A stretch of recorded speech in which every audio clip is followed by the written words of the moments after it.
So here we are, many in isolation, but the world continues to turn.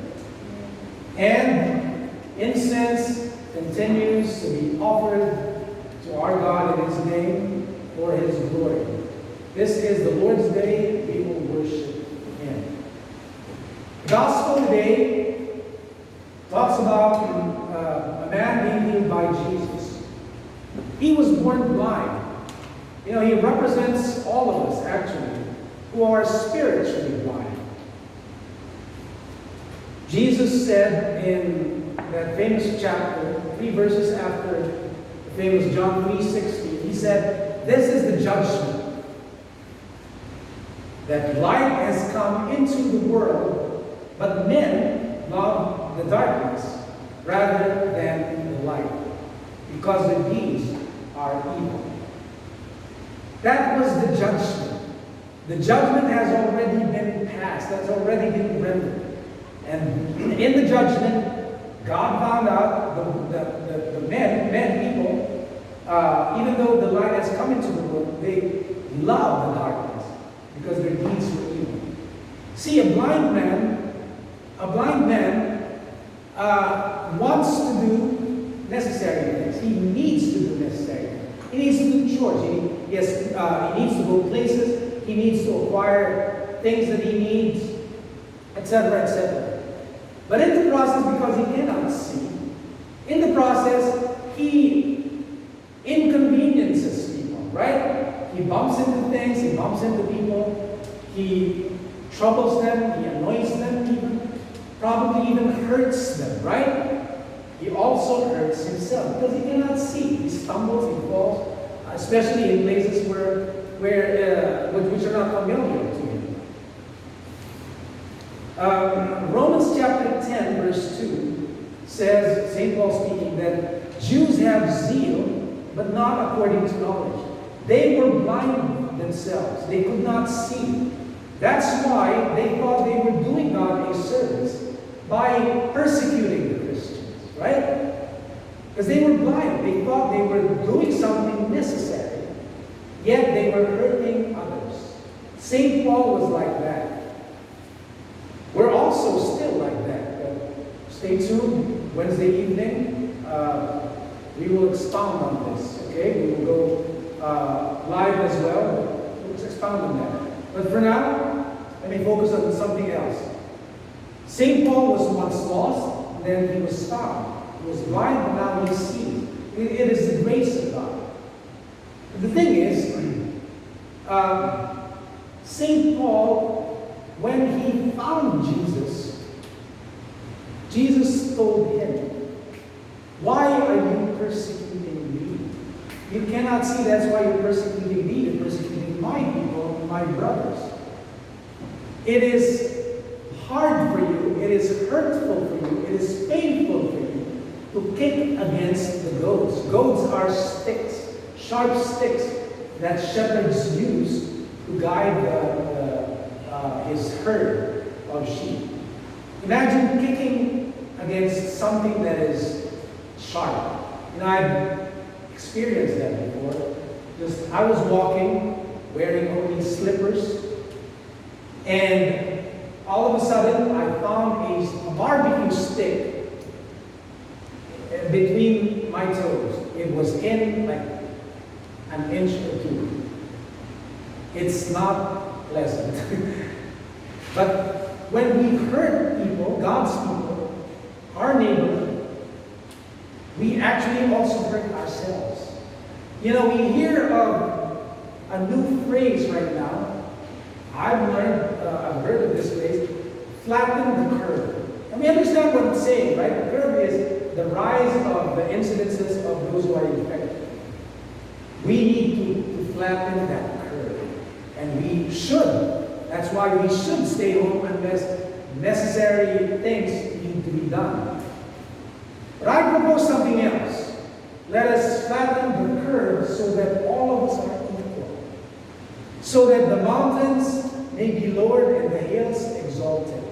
So that there will no more be Greek nor Jew, slave or free, male or female, rich or poor, elite or underprivileged, those who are powerful and those who are marginalized. Let the curve be flattened. Because in God's eyes, all of us are equal. And may we also learn in this time of seclusion and isolation, may we learn that what we do indeed affects others. What we do affects others. Sometimes we don't realize that. It's sad, it's unfortunate that an invisible, tiny little virus makes us understand that what we do indeed affects others. And if we protect our neighbor, we protect ourselves as well. Their sake is our sake.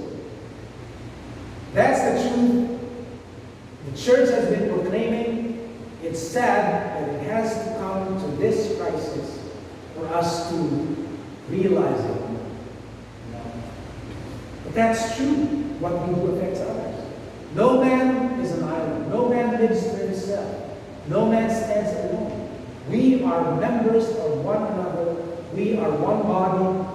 Jesus made us one new humanity. May we learn from that. May we learn from that. So, all of us have been blinded, right? Notice how that Jesus came to the blind man.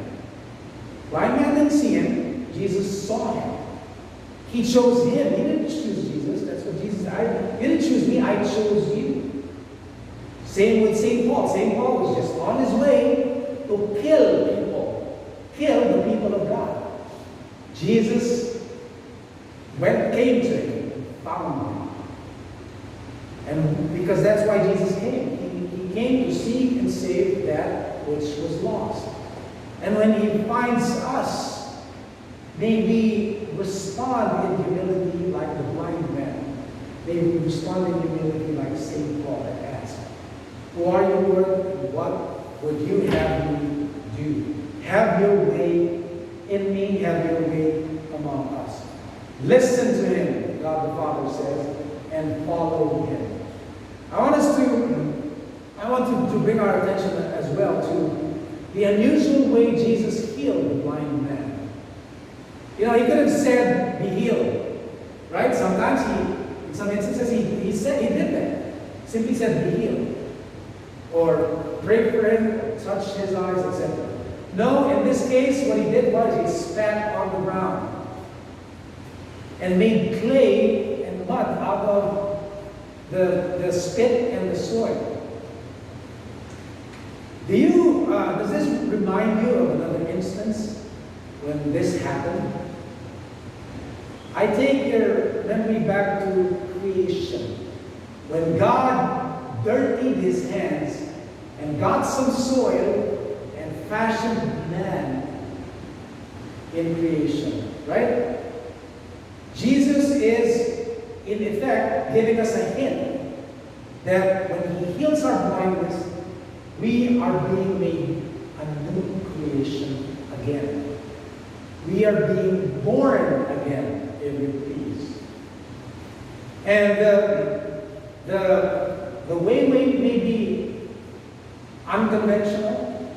It may be disgusting, right? I mean, spit, which is kadiri, and mud, which is more kadiri, right? Disgusting. And yet, Jesus used that to remind us of our mortality and of our need of Him. On top of that, he smears mud on the blind man's eyes. You would think, bulag na nga, tinakpan mo palalo yung mata. Right? So all the more you wouldn't be able to see.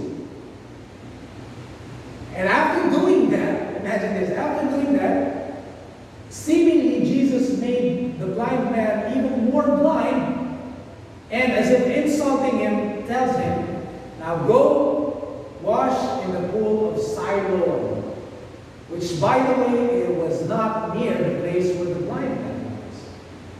So, put yourself in the shoes of the blind man. You would think, here I am, nananahimik, blind, and Jesus puts mud on my eyes, making me more blind as if that's possible. And then telling me to go to a place I could not see. Yet, he trusted and obeyed. In humility. That's why he saw. That's why he saw. Notice as well, his the recovery of his sight was not instant. It's gradual. You know, the new creation is just the beginning. Growth involves struggle. It involves struggle. It involves doubt. I'm sure the blind man doubted. He probably was thinking, is this man really the Messiah? Like people, like he claims, like people say he is? I mean, doesn't he think? Does he know what he's doing? I can't see. He puts mud on my eyes, and then he tells me to go to a place I don't even know where. But he obeyed, despite his struggle. The truth is, Jesus was healing. And it was easy, it's always easy to miss the truth, even when it's right before our eyes. Did you know that Charlie Chaplin, you know who Charlie Chaplin was? Charlie Chaplin, right? Funny guy, silent movies, a square for a mustache, right? He joined a Charlie Chaplin look-alike contest. He did. And you know what happened? He did not win. he got third place.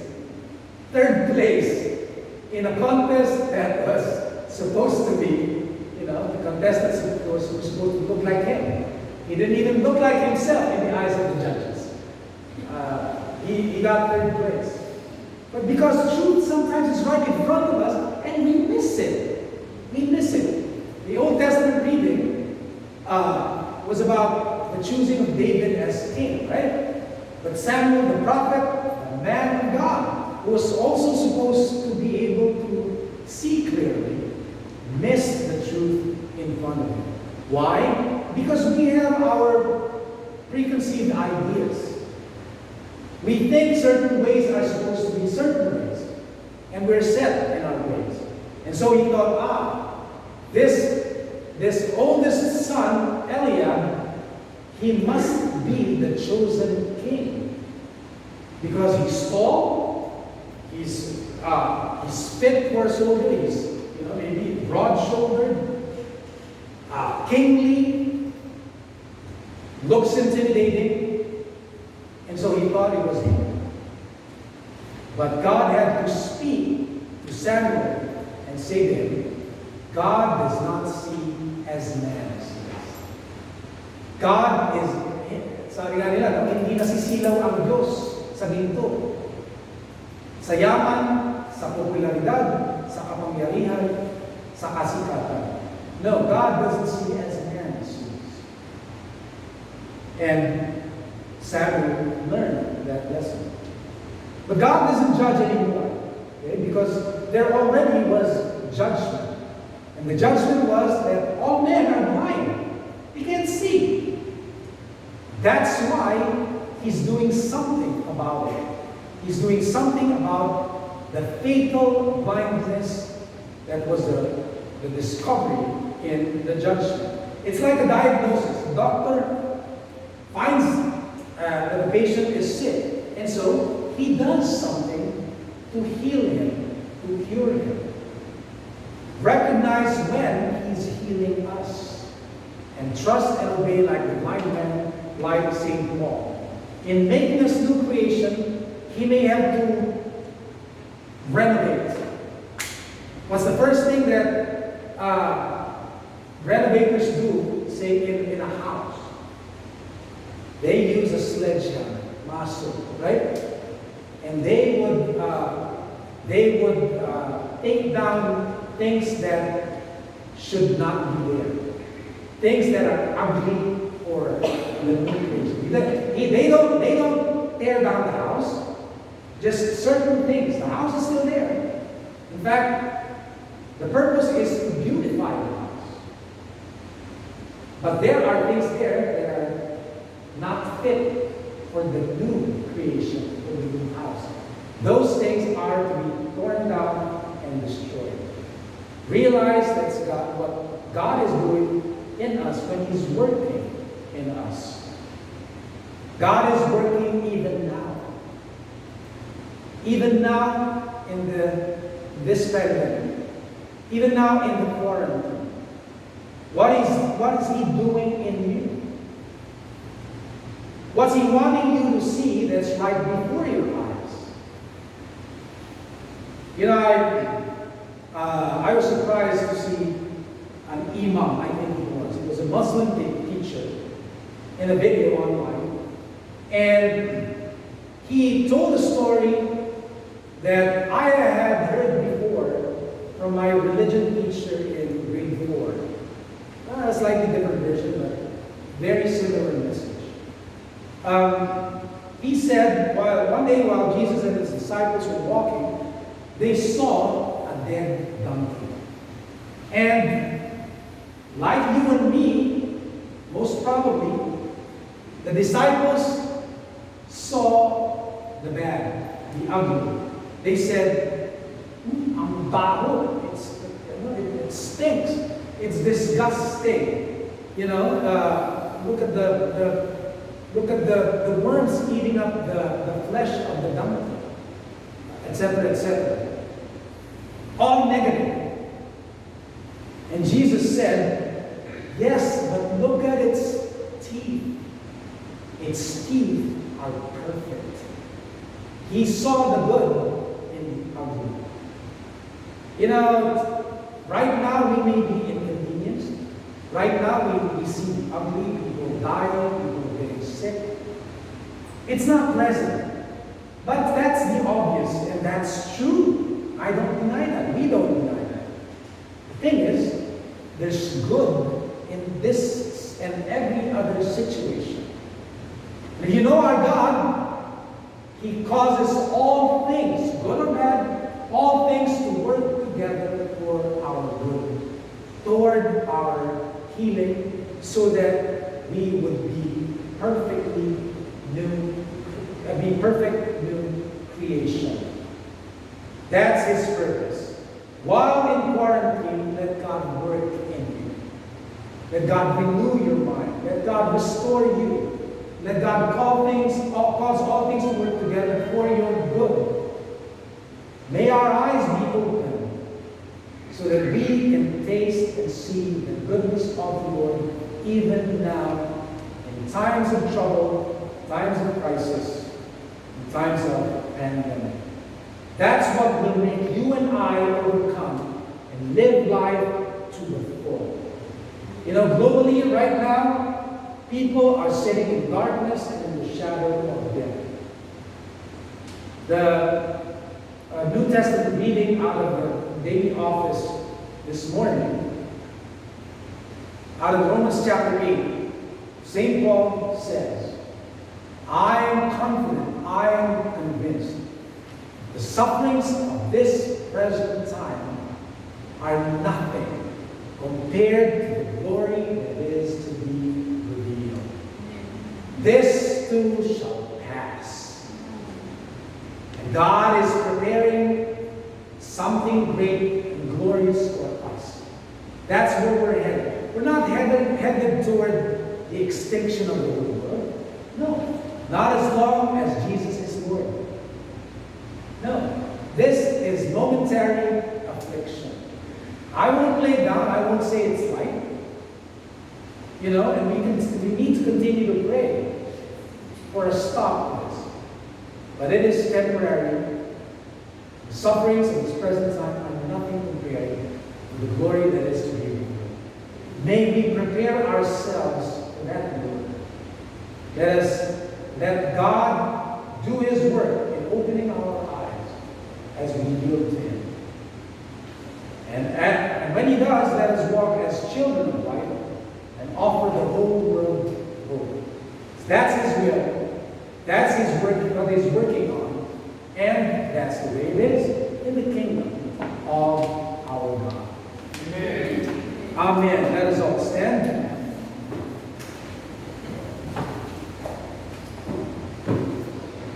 Together, let us proclaim the nice decree.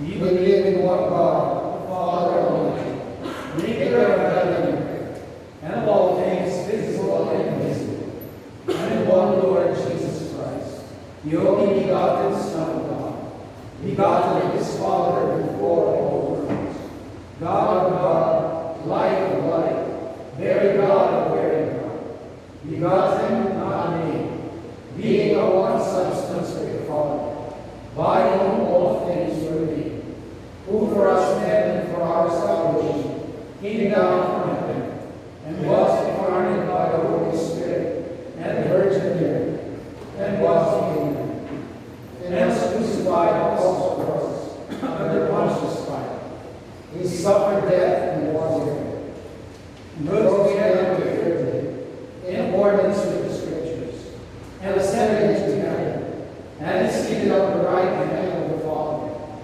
He shall come again with glory to judge the living and the dead. His kingdom shall have no end. And we believe in the Holy Spirit, the Lord and giver of life, who proceeds from the Father, who with the Father and the Son together is worshipped and glorified, who has spoken through the prophets. And we believe in one holy Catholic Apostolic Church. We acknowledge one baptism for the remission of sins, and we look for the resurrection of the dead and the life of the world to come. Amen. Very beloved brethren, the hand of the Lord is even those who seek to follow the leading of the Good Shepherd. Let us pray for His children, sheep of His hand, and all may respond to Him. Jehovah, the Lord our shepherd, you lead the servants to the abundant pastures. As we go where we are said, provide for them.